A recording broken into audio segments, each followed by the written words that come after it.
What is up, everybody? Welcome to Outside the Cage. We had an off week in the UFC, but that doesn't stop us. We still had some former UFC legends in the ring. We had Jorge Masvidal versus Nate Diaz in LA, Anaheim, Honda Center. Crazy is kind of one of the biggest. I mean, it turned out, there was a lot of people talking about it. Yeah. Great decision to move it off of the Islam Dustin date and move it onto a day when there was not a UFC card. Great decision to do That was that. huge. Yeah. That was huge. Definitely. What did you think of the fight, and were you surprised? I mean, honestly, they were in better shape than I thought they would be. I expected the first couple rounds to be good, but then I expected them to kind of slow down. Maybe Jorge more than Nate because Nate's cardio is always pretty good. But I didn't expect them to look as good as they did. I was thoroughly entertained. Anytime Nate Diaz fights, it's just electric. And I think Suga being on the commentary made it a win for me no matter what. That was so elite hearing Suga on the mic. And the fights before the rest of the card was not bad. It was better than a normal boxing card, I feel like. We got to see one of Floyd's guys that was 18 years old that looked really good. And then we saw Anthony Pettis versus one of Nate's guys. I'm blanking on his name right now. Is it no? Fuck, that's bad. But Nate's guy actually beat Anthony Pettis in a unanimous decision, I believe. And then Nate beat Masvidal. I don't know if I scored it that way though. I personally probably thought Masvidal won. Nate was kind of walking him down more, but I felt like Masvidal was definitely landing the cleaner shots throughout the fight. Who did you have as the winner there?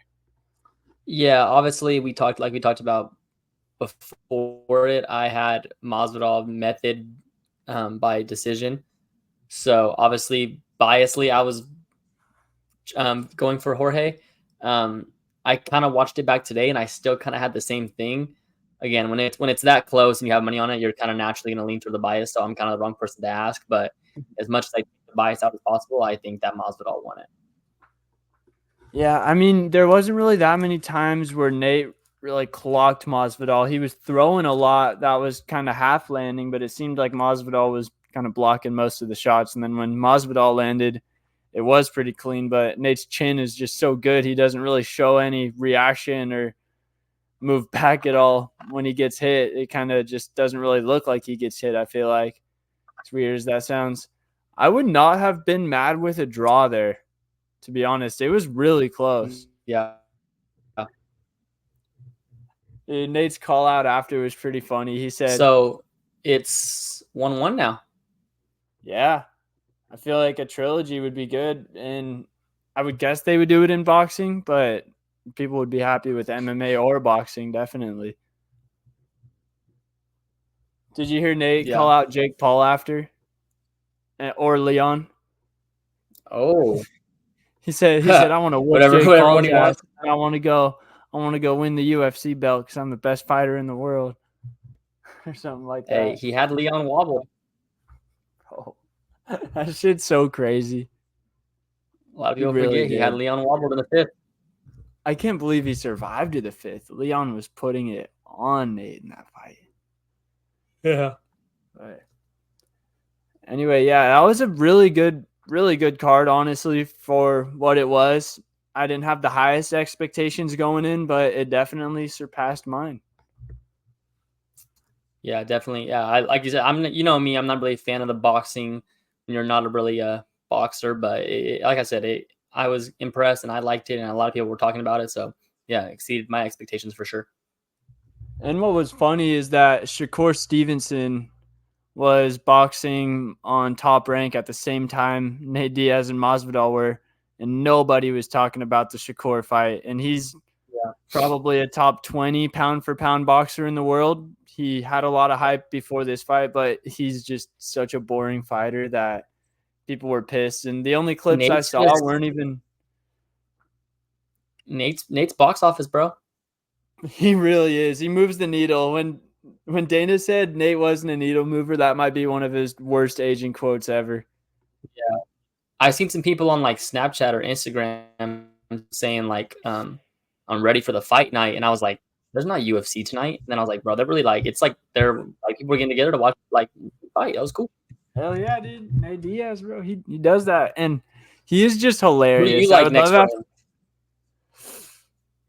it's tough, man. I mean, if he wants to go back to the UFC, I think him and Dustin is a fight that almost happened throughout the years and would be pretty sick to see. I do kind of think Dustin's on a higher level than Nate right now, where they both are. He's kind of been in the fire fighting those top guys, whereas Nate's kind of just been doing his thing.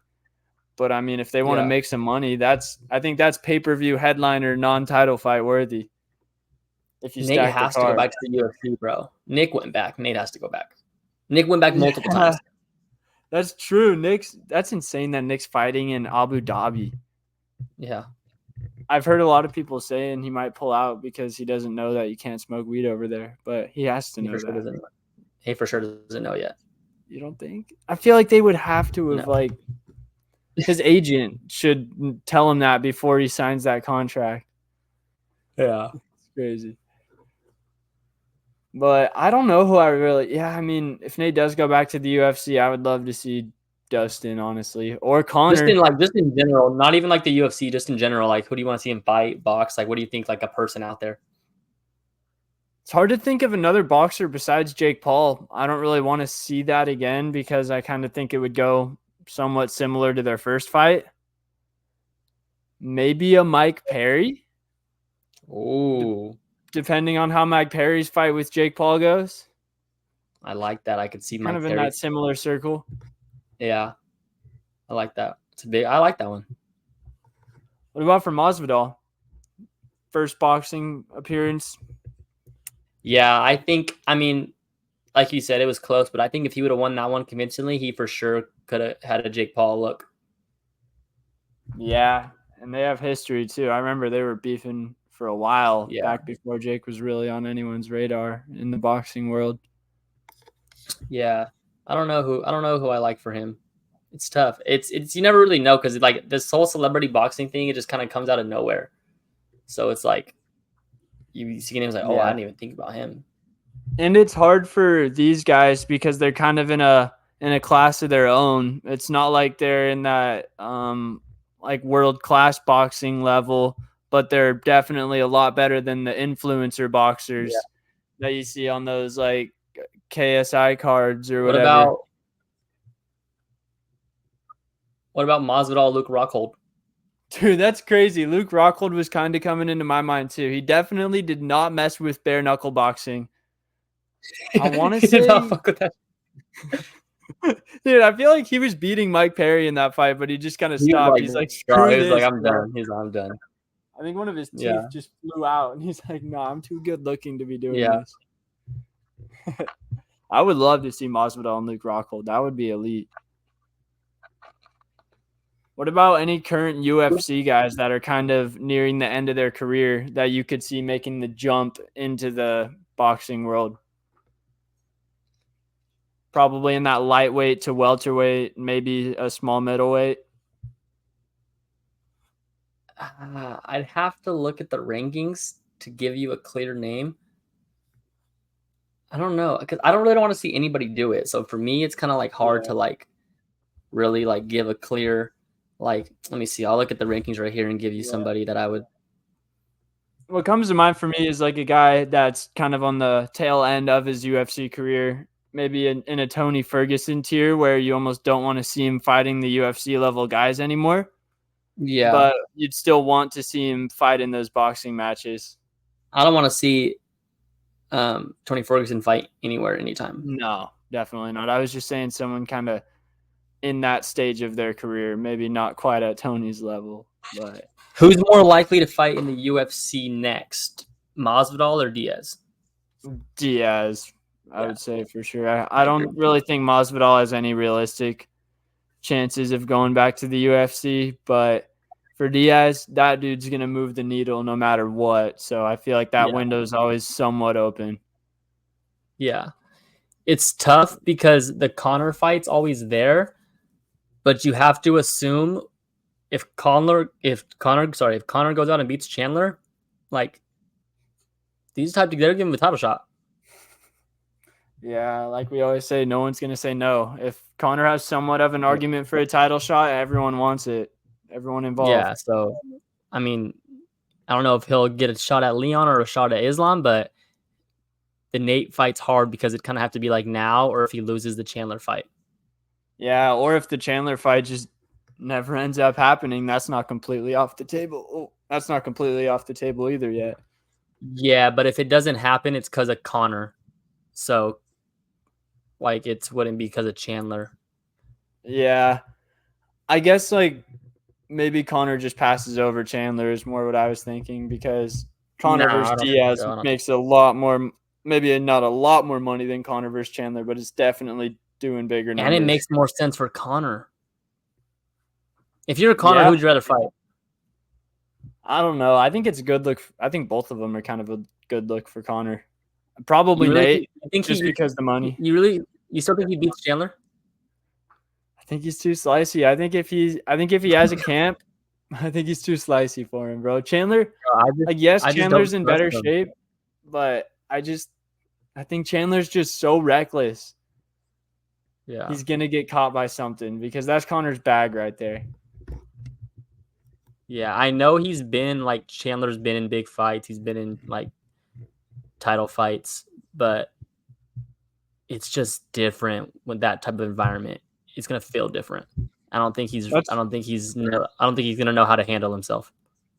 That's honestly true, because this is maybe like UFC 300 is comparable to a Conor fight where you just know that many eyes are going to be on you, or like this fear card, something like that. I don't think nothing compares, dude. Just like the aura and the atmosphere and the energy. I don't think there's big fights every weekend, but like nothing compares to the Conor. It's different. I guess you're going to be getting chirped all fight week by so many people just walking down the street. Yeah. That's true. Yeah. All right. Should we hop onto this UFC fight announcement? It's nothing crazy, so I don't think we're getting like some title fight announcement or some marquee one. It's not the Sugar Marab or the Max Ely announcement, so don't get your hopes up. But it's a solid lightweight bout. We've got Money Moicano taking on Benoit Saint Denis on the UFC Paris fight night, September 29th. That's a meaningful one in that division. It is. It gets both of them back in the title picture. If Saint Denis wins, he's back in that title picture. And if Moicano wins, I think he gets a shot. Yeah, is Turner and Saint Denis enough to get you that shot though, with all of the that top five? You gotta think, like we say all the time. On the mic matters. He's really good on the mic. That's true. Moicano is elite on the mic. He goes into this dude's home turf and wins convincingly. I'm not arguing. Dustin got the shot off of him. That is true, but Dustin's Dustin. But Moicano, Money Moicano, they don't call him that for nothing. That'll be exciting. Do you have a prediction for this fight, just initially? I like Saint Denis. I don't think obviously the Dustin fight, it kind of changed my opinion slightly on him, but Dustin's a legend, man. Dustin's a world class. So I still think Saint Denis is really good. I still think he's a guy. So as much as I want to say the Dustin fight changed my opinion on him, yes, there's levels to this, and we obviously thought Saint Denis is on that level, but I still think he's high class to beat a guy like Moicano. Yeah. And this one's interesting to me because I feel like Saint Denis they're both good grapplers, but Saint Denis is a stronger grappler and Moicano is a much more technical grappler. So I'm kind of excited to see whether Saint Denis can just maul Moicano and stay on top of him, or if Moicano is going to be able to get him in some slick submission, because I do think there's a good chance of that. Because, Saint Denis, he was just trying to kind of dick sniff Dustin for a while during that fight. Yeah. He's doing that with Moicano. Moicano might be able to set up some sort of submission.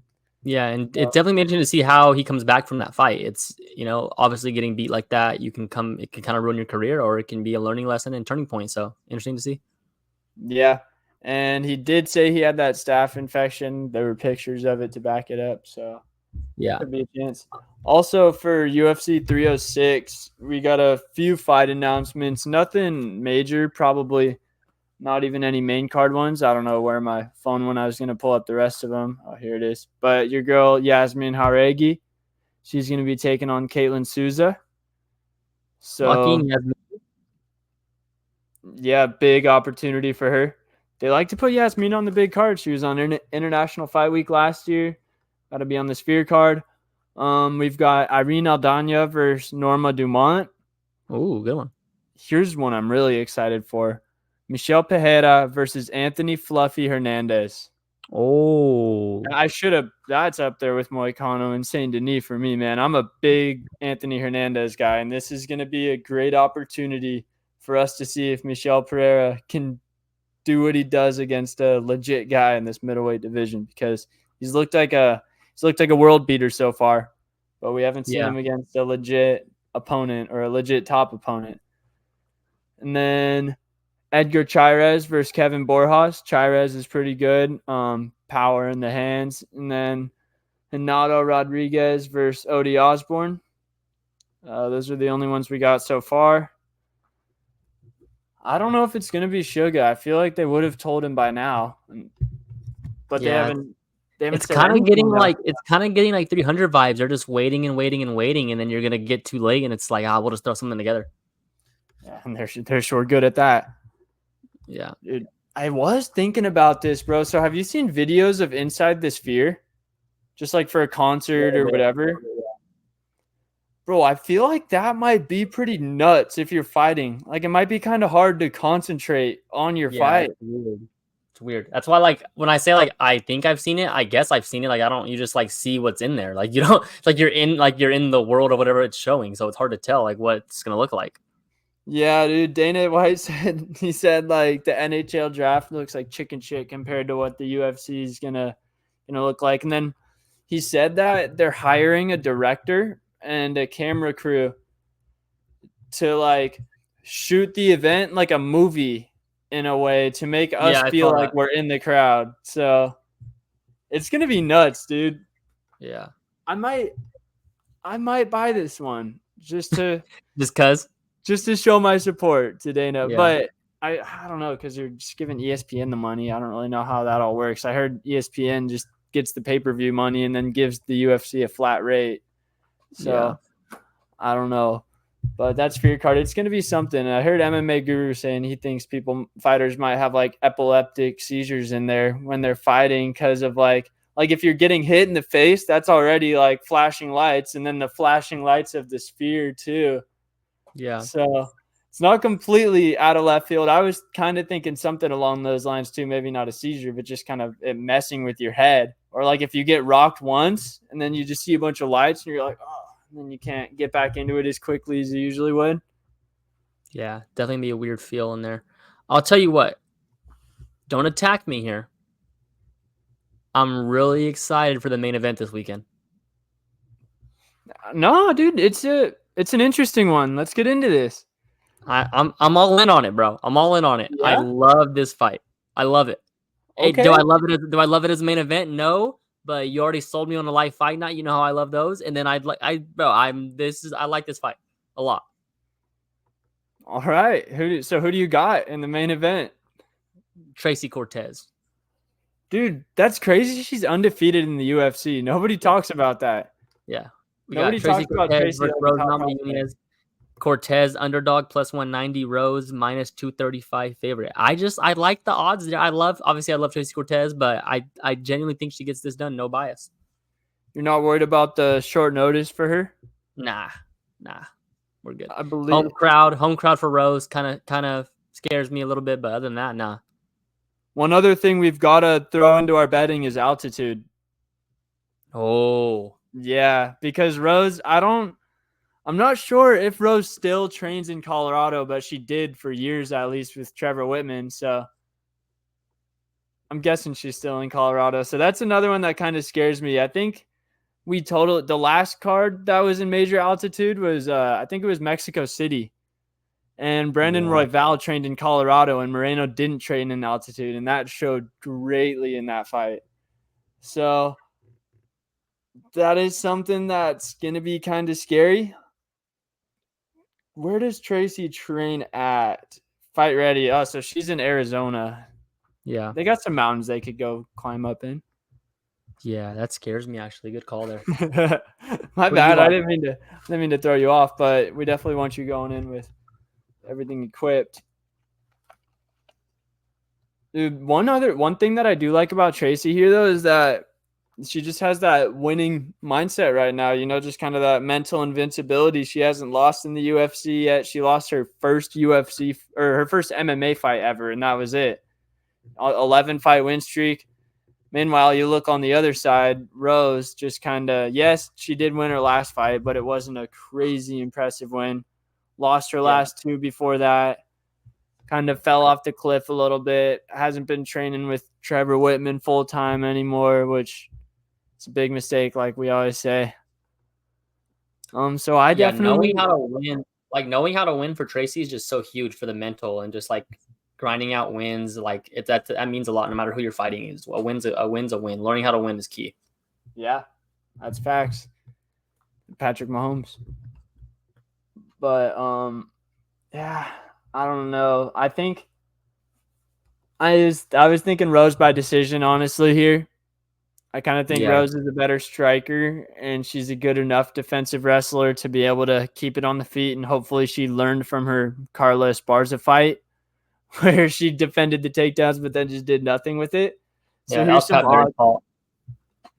We got Rose by decision for plus 110, Tracy by decision for plus 240, and for the fight to go the distance is minus 240. So if you somehow think Rose and Tracy is going to end inside the distance, I would definitely bet on that. But I'm not in that camp. Yeah, definitely. Another fight that I like on this card is Dober and Gene Silva, like we talked about. What do you like here? I was looking at it today, kind of just trying to get a pick. I don't know. I mean, it's a pick on. That's what we have it as too. But like, do you have a lean?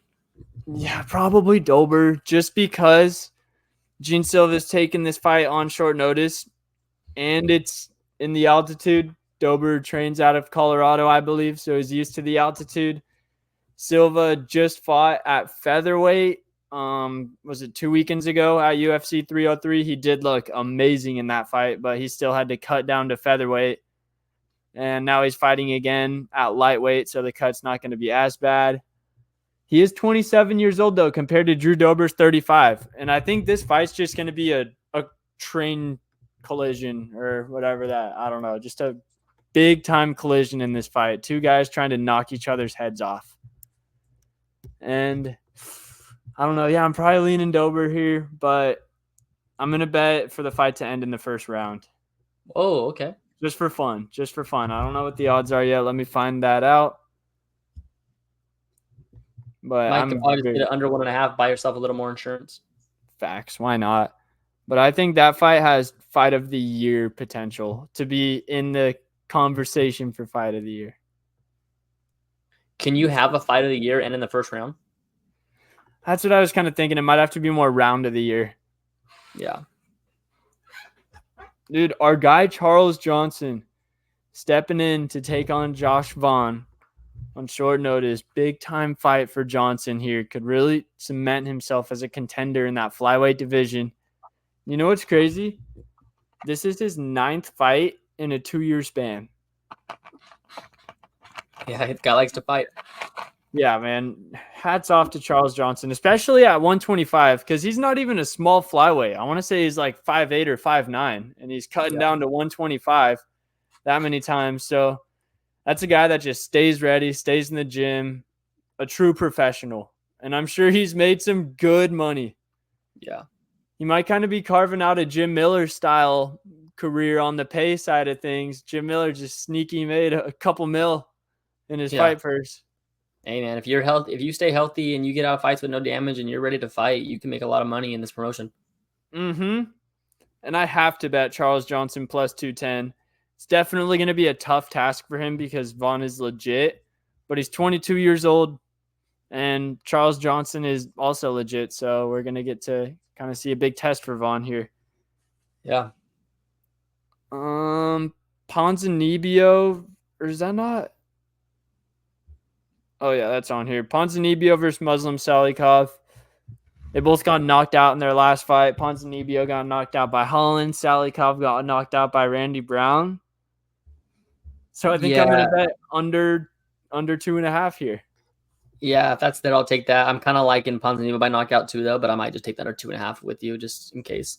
So you could go Ponzinibbio by knockout for plus 165. Okay. Or What's you under could go under 2.5 for minus 115. That's the play. Under 2.5 or Yeah, that's the play. all right, let's do that. And then maybe we do like a round parlay. Put that on the social media. Let me see what Dober and Dober and Silva is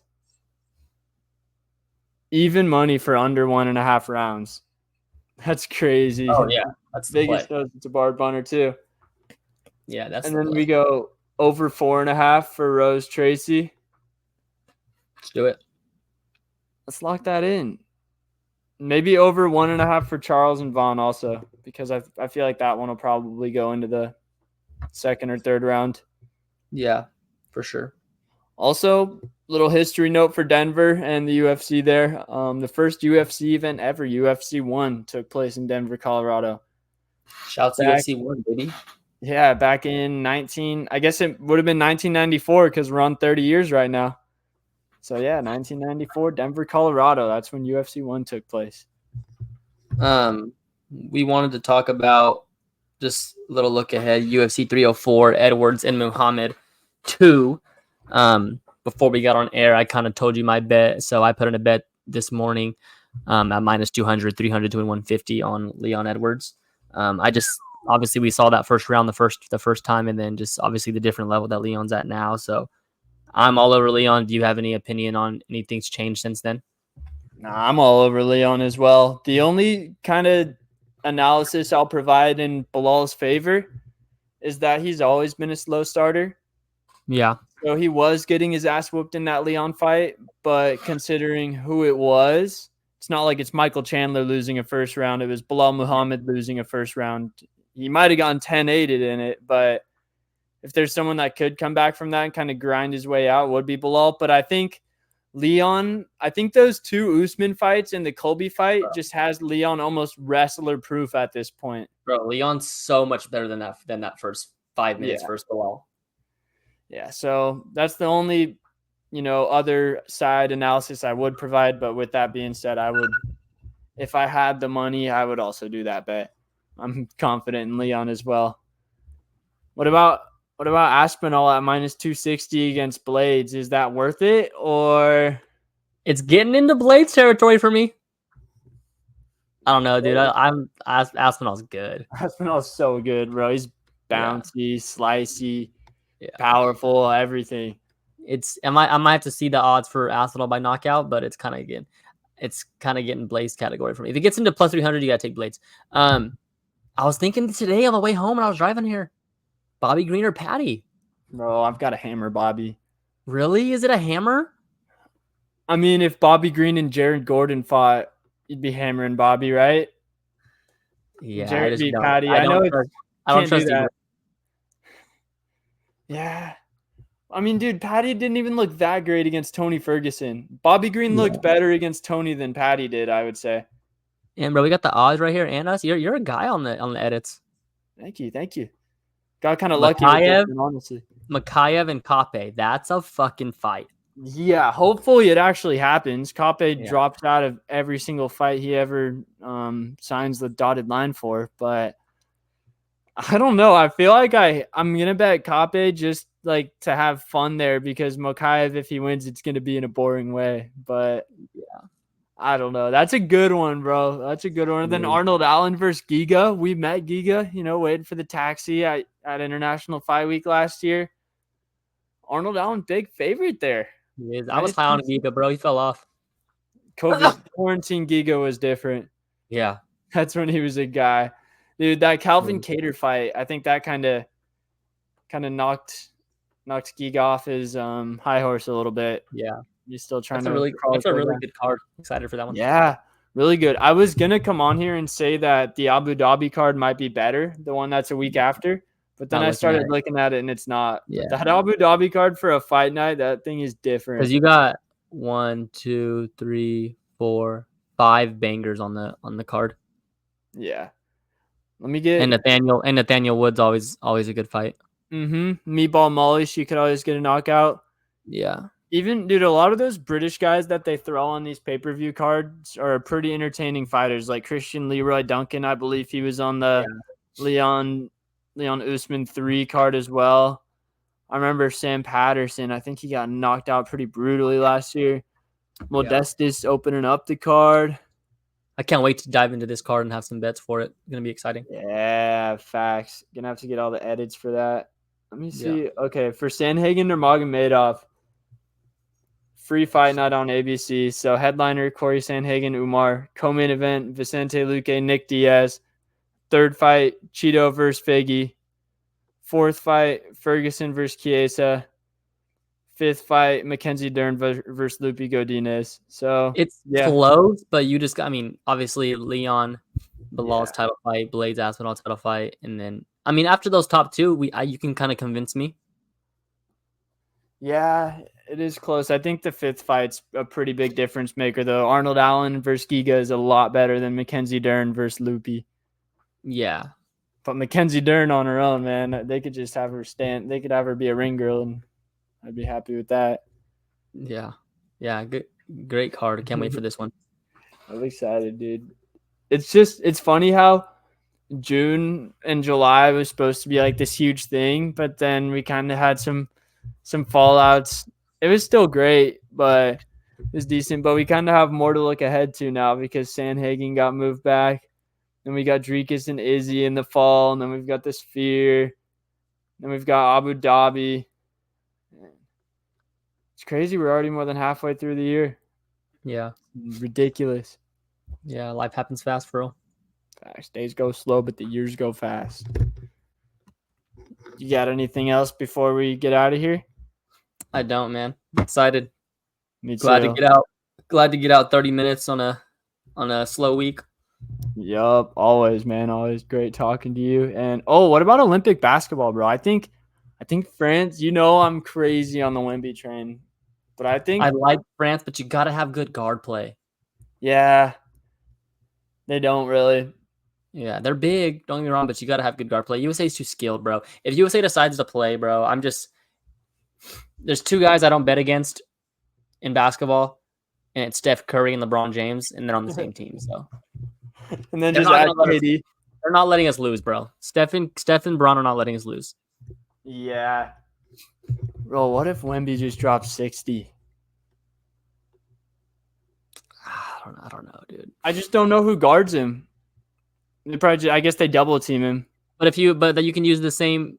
Okay, who guarded him the whole NBA season? They didn't make the playoffs. Yeah, that's facts. That's facts. I guess if there's people, if no one on Team USA could guard him, there's just no one in the world that could. Yeah. If only Giannis had another guy on Greece with him. Giannis need to pull a Joel and go play for France or something. Oh my, bro. If he played for France, yeah, that would be ridiculous. How crazy is it that Wemby makes Rudy look small when they're out there on the court together? Who's their third guy they have that's good? Fournier? Yeah, they got Fournier and Batum. And is Patty Mills? No, Patty Mills is Australian, huh? Yeah, he's Australia. Boris Diaw? Yeah, they're probably they're good. I like Canada though. Canada's good. Canada's nice. If they had like one top big, I think they could. Is there? Yeah, I mean like Shea, Jamal, Dort, and Brooks. That's a solid 1 through 4. They should have Wiggins too. Mm-hmm. And Zach Edey's Canadian. Yeah, he didn't play. Yeah, he actually could have been useful. Yeah. Can't you grab the ball off the rim in international? Yeah, FIBA's different. You can grab it as soon as it hits the rim, even on the way down.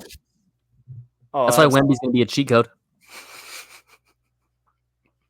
Yeah, Rudy too, but Wemby more than anything, bro. Yeah. Wemby's really about to be my favorite player in the next 15 years. I already know.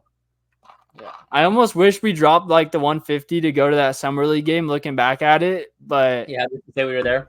he didn't even play that good that day. I think he had like 6 points or something like that. Yeah.